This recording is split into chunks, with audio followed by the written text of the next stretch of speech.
ये वृक्ष कैसा है?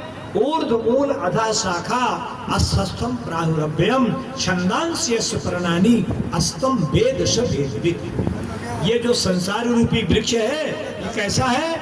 इस वृक्ष बड़ा विचित्र है। ये विचित्र, इस संसार रूपी वृक्ष की जड़ ऊपर है और शाखा नीचे है।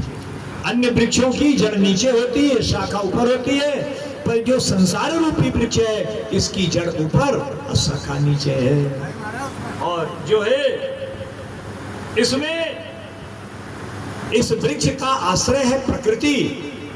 और इस वृक्ष में, संसार रूपी वृक्ष में 2 प्रकार के फल लगते हैं, खट्टे और मीठे। अरे तो आप कहोगे खट्टे मीठे तो सभी फलों में है, कोई खट्टा कोई मीठा।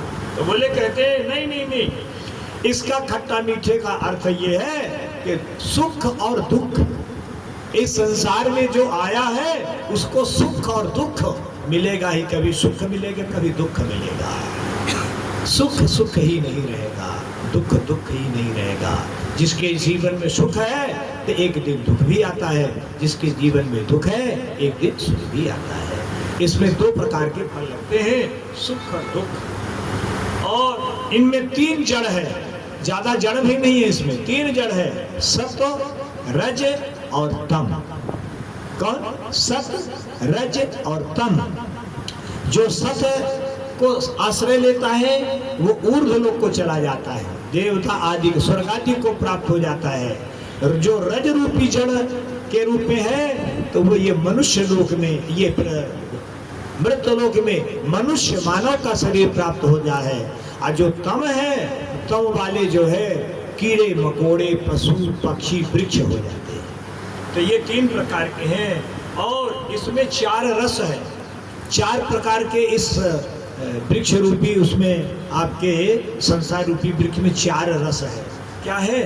धर्म, अर्थ, काम और मोक्ष। इसमें 4 रस है। और इसके जानने के 5 प्रकार हैं। इस रस को हम कैसे जानते हैं? श्रोत्र, त्वचा, नेत्र, रसना और नासिका। इसके द्वारा, इस संसार के जगत का सुख हम इसी के द्वारा न जानते हैं। भाई नेत्रों के द्वारा हम जानते हैं कौन कैसा है, किसका रूप, कैसी आकृति, कैसे बनावट है। और ठीक है, कान के द्वारा हम सुनते हैं कि क्या बोल रहा है, क्या नहीं बोल रहा, क्या अच्छा बोला, क्या गला बोला। और रसना के द्वारा, हाँ हमने कैसा भोजन किया, क्या स्वाद है, क्या है, आदि आदि जो है, तो ये जानने के उसके जो है। और इस संसार के, संसार रूपी वृक्ष के 6 गुण हैं। कहाँ है? पैदा होना, रहना, बढ़ना, बदलना, घटना, वृद्ध होना और नष्ट हो जाना। ये इसके गुण है। और इसमें जो छाल है ये रस है, रुधिर है, मांस है, मेद है, मज्जा है, सूत्र है। इस प्रकार से इसमें जो है 9 द्वार हैं। नवद्वारे पुरे देही। इसमें 9 द्वार हैं। कौन से 9 द्वार हैं? ये 2 नेत्र, 2 नासिका, 1 मुख और 2 कान और 2 जो है मलमूत्र के त्यागने का स्थान। ये 9 द्वार होते हैं इसमें जो है। किंतु हे भगवान, तमेक एवश्य सतः प्रसूत तम सन्निधानम तमनो